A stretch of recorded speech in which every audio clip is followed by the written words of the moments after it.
Hey everyone, and welcome to another episode of the GC Informer, GameCast's very own news program.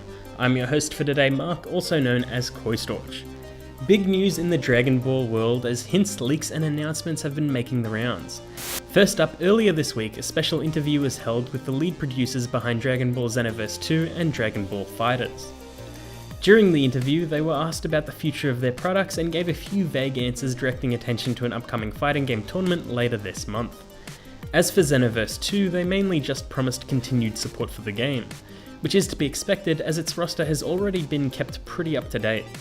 Furthermore, on Bandai Namco's Twitter, they had hinted at the next possible DLC fighter for Dragon Ball FighterZ, stating the warrior from Universe 11 is joining the fight, which is probably referring to Jiren, but it could be Toppo as well, or even a Ginyu Force style character that calls in others for assists.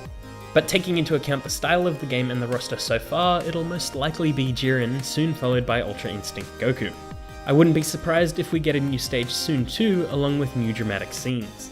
But this tweet does confirm that we'll be seeing more Dragon Ball Super representation, and most likely a good chunk of it focusing on the Tournament of Power. I'd like to see Jiren, Toppo, Ultra Instinct Goku and Kefla make it in. I can also imagine some new Broly movie representation like the new Broly himself, as he seems quite different to the previous movie incarnations. That's not all for the DBZ news either, as a brand new Dragon Ball game project was announced. Simply titled Dragon Ball Project Z, it will be an action RPG, and that's about all that was revealed. More information was promised at the end of the month at the same Dragon Ball FighterZ tournament as the previous story. Speculation is running wild as to what an action RPG Dragon Ball game would look like, and what its scope would be. It's exciting and I hope they've got a good dev team behind it. And the last bit of DBZ gaming news for today is the official localization announcement for Super Dragon Ball Heroes World Mission. Not only is it coming to the West, but it will release just one day after the Japanese release, and will be available on the Switch and PC. Like I mentioned in a previous news story last year, Dragon Ball Heroes is a huge arcade game franchise that is basically Dragon Ball fanfiction given form, as we get new scenarios that never happened before and character forms we only ever dreamt of.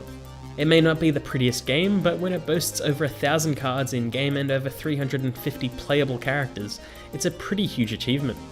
Super Dragon Ball Heroes will feature an original story and a brand new character designed by the manga creator for Dragon Ball Super's manga. The new character and his involvement in the story points at this being more in line with the Xenoverse titles too, so fans of that series will probably find something to love about the story here. Super Dragon Ball Heroes World Mission will launch on April 5th this year for the Nintendo Switch and PC. And lastly today, EA are at it yet again this year with another cancelled game that had potential. We're only a little over 2 weeks into the year and EA have already started to act like EA again. After all the trouble last year with shutting down Visceral Games and their Star Wars project, some were hopeful that effort wasn't wasted. Unfortunately, one of the new Star Wars projects that was being worked on by EA Vancouver, which was more in line with EA's vision for the brand, has now been cancelled.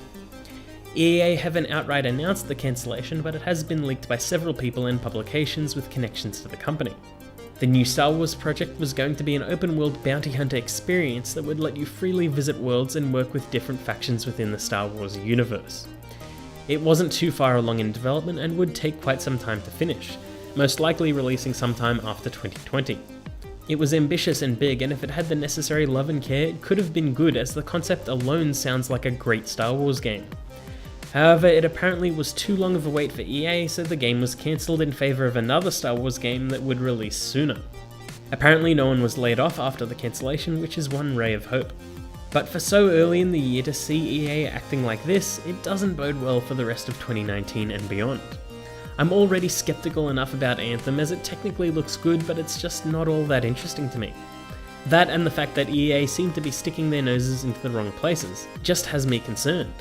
I just don't think it'll be special, and I feel like EA have long since lost any of the goodwill many consumers were willing to give them based on the developers under their company and not the company itself. It's annoying, and we can talk endlessly about what will happen next year and what company will be dissolved or let go, or who will leave the company. But it's just speculation, and it's not like EA will truly listen and learn, as we've seen they still don't quite get it. And that's all for today's news. I hope you enjoyed that video. Please don't forget to like and subscribe, and please let us know what you thought in the comments below. Until next time, bye!